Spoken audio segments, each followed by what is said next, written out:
Fair warning with this video, we're gonna get real. I wanna be a straight shooter with you. If you're a lawyer struggling to get clients for your law firm, then it's probably because you think you're special. In reality, you're not. I know, I'm coming in a little hot, a little abrasive, but let me explain what I mean with an example. With this example, let's say I'm a personal injury lawyer in a small town, and my only competition is this other personal injury lawyer that we'll call Garrett Rock. And in order to make this more entertaining, let's turn this into Fight Night. Jarrett Stone versus Garrett Rock. So in one corner, you have yours truly. In the other corner, you have the hideous looking Garrett Rock. And the battle is for all the personal injury cases in this small town. At this point, let's see how we match up to see if there's a favorite. For me, my two biggest strengths are that I get great results for clients and that I'm trustworthy. For Garrett Rock, if you go on his website, you'll also see that he gets great results and that he's also trustworthy. Spoiler alert, every lawyer says the same thing. So at this point, there's no clear favorite on who's going to win over potential new clients in this small town. So let's take it a step further. Let's start talking about money. For me, my attorney's fees are 1/3 contingency, or put differently, 33.33%. As for Garrett Rock, his attorney's fees are 1/3 contingency as well. So on paper, from a potential new client's perspective, Garrett Rock and I were evenly matched. We have breaking news right now. It sounds like, are you sure? Okay, we needed to confirm, but it's reported that Garrett Rock is lowering his attorney's fees to 30% contingency. That evil genius.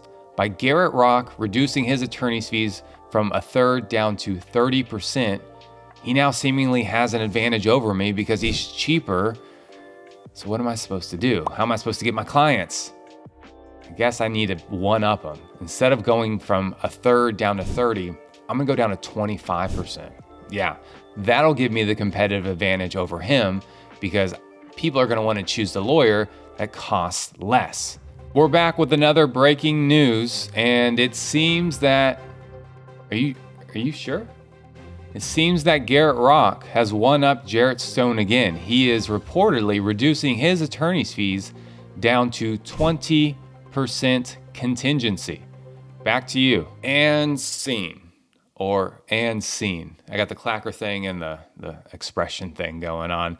But terrible acting and terrible jokes aside, I think you can see where this example is going. It's a race to the bottom, and there's not going to be a winner. Believe it or not, the point of this example isn't to show off my incredible acting skills. It's to really illustrate the important concept that if you're hyping yourself up as a lawyer, you're really not special. It's like the Spider-Man meme where Spider-Man's just like pointing at himself in a bunch of different ways. Because if you're hyping yourself up and you're saying that you get great results for clients, you're trustworthy, you don't back down, you work hard for clients, insert any other cliche reason why people should sign up for you, then the client just simply needs to do one Google search to find 100 other lawyers that are saying the exact same thing. You're not special in that regard. It's just noise. I already know that there's a lawyer who just watched what I said and is thinking, yeah, I understand what Jarrett's saying, and I think he's right, but what he's saying doesn't apply to me. I'm still the exception because my best results are still better than other lawyers' best results. And that's why potential new clients should hire me and not the competition. If that's your line of thinking right now, stop it. If verdict results were truly the deciding factors for potential new clients, then the Mark Laniers of the world would have all of the cases and every new startup law firm would fail. But we know that's not true. But before we talk about what is true, let's talk about the concept of awareness first. Because in the example of Jarrett Stone versus Garrett Rock in a small town, I made the assumption that the small town is aware of Jarrett Stone and Garrett Rock. If the small town was not aware of Jarrett Stone, then there's not much of a fight. There's not a fight at all. Garrett Rock wins by default because Garrett Rock, in the eyes of the small town, is the only option. They aren't aware of me. So what's important with the concept of awareness is that it'll get you into the fight. It'll get you into the comparison of you versus another lawyer as an option, but it won't win the fight for you. I know this because I don't advertise in order to get my clients, and I still get clients despite them seeing billboard lawyers every single day. So awareness isn't the end all be all. It's just something that allows you to be an actual option for consideration. Keeping with the theme of fight night, and because my sense of humor is super corny, I'm gonna say this. Here is the punchline, which is the fact that you are not special is the solution to getting more clients.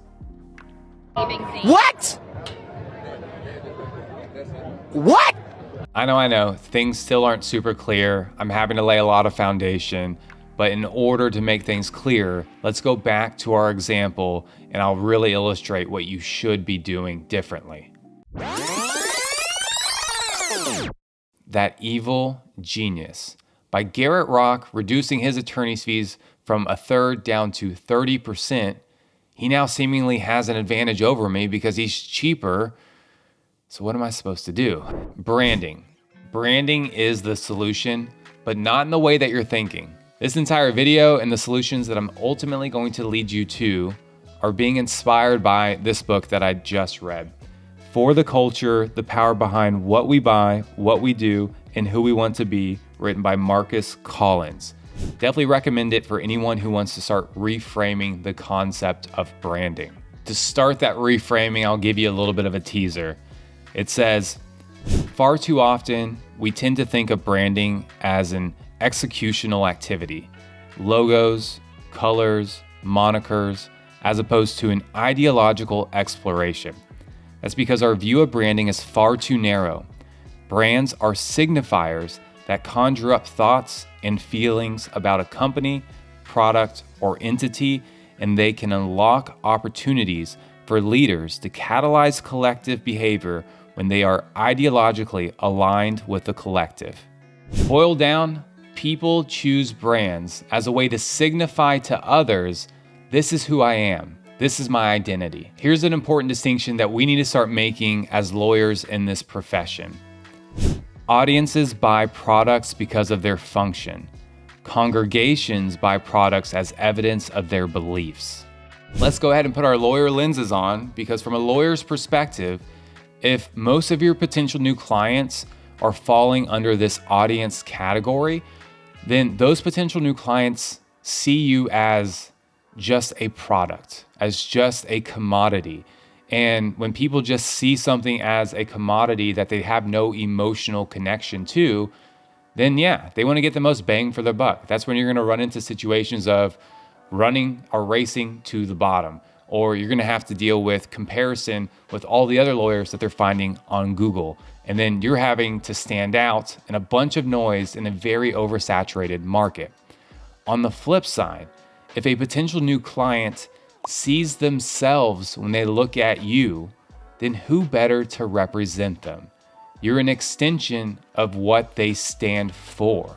Put differently, if people are connecting with you and aligning with you as a human being, then the race to the bottom and that concern of comparison isn't really going to happen. It's not something that you're going to have to fight.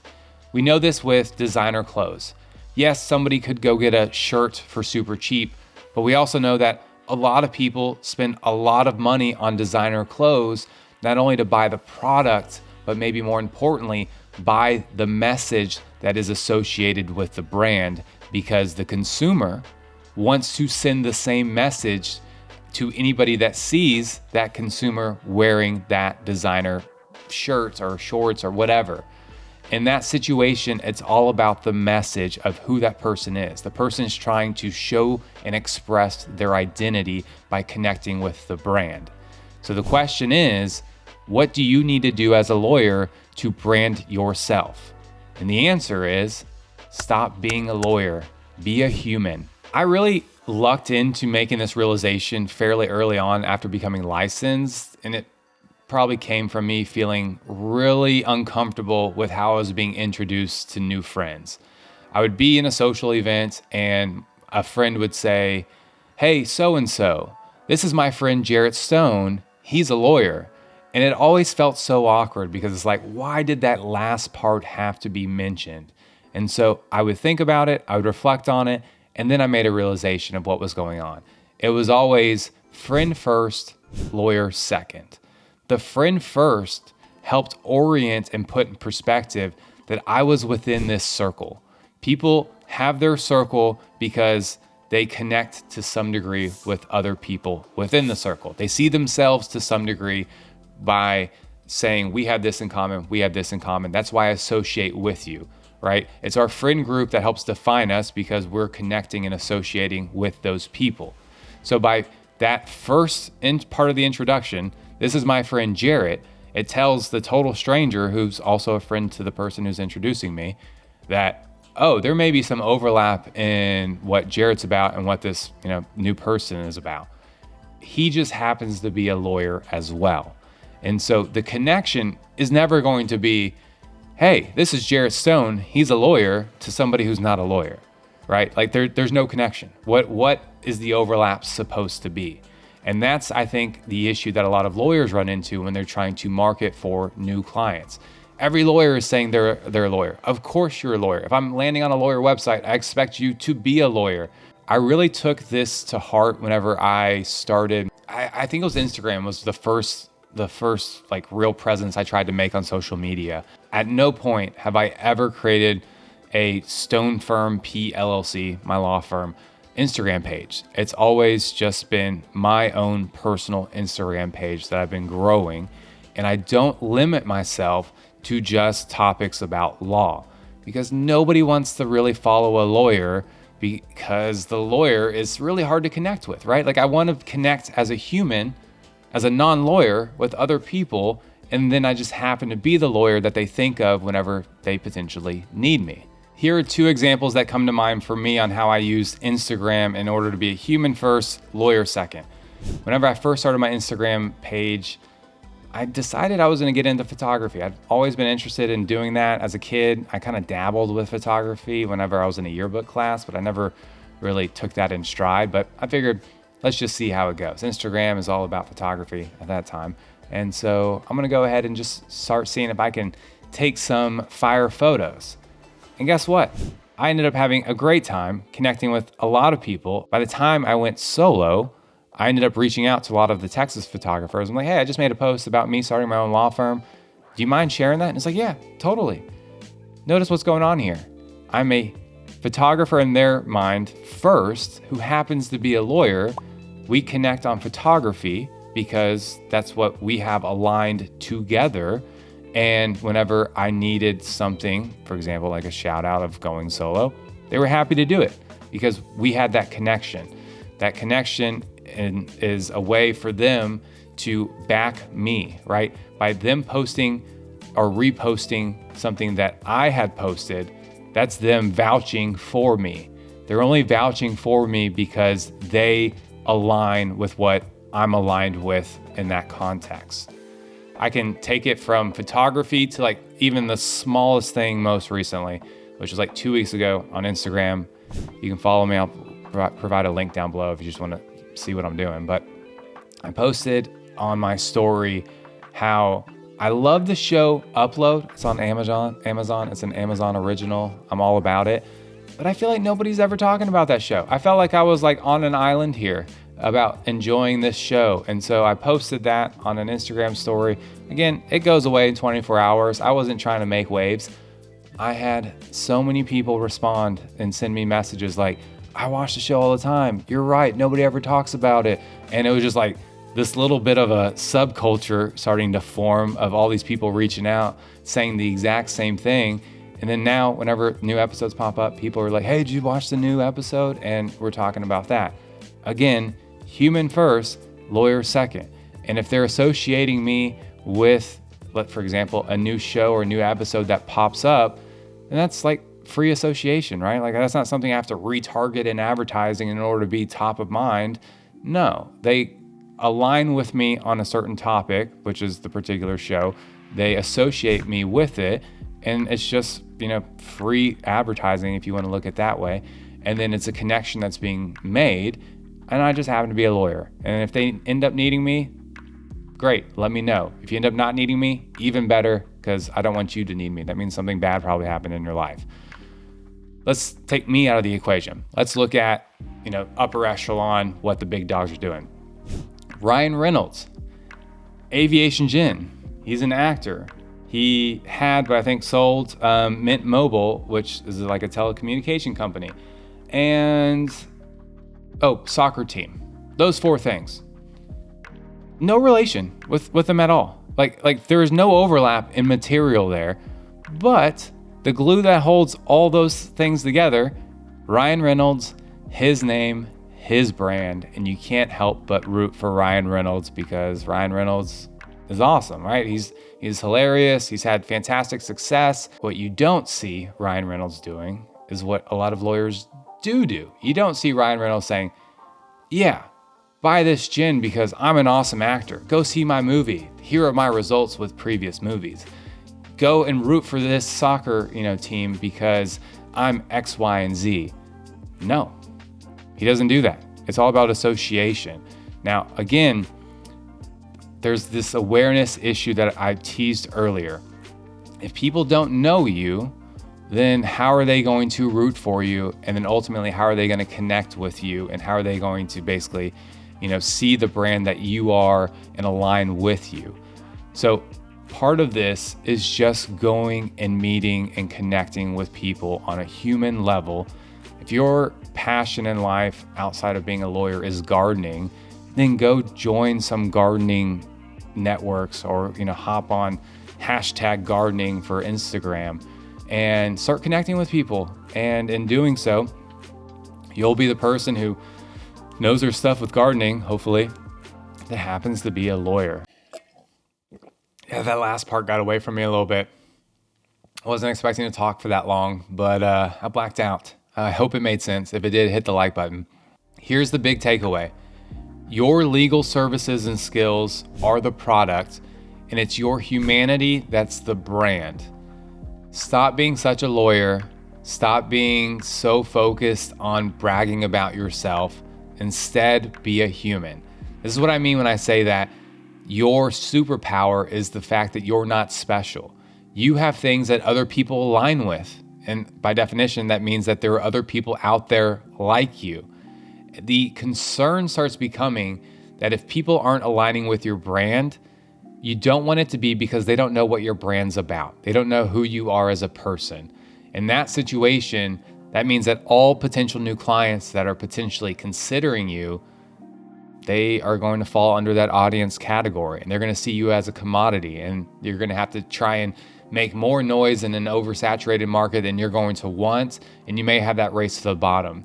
Versus the other side, to where people start learning what you're about, they see what you're about, they see the humanity side, they see your brand, and they want to associate with that brand because your brand is a mirror to what they stand for. And if that's the case, they're going to be calling you up and they are going to need you as a lawyer. Very different dynamic, and it's something that's such a powerful concept for us as a profession that we need to understand. Okay, that's all I have.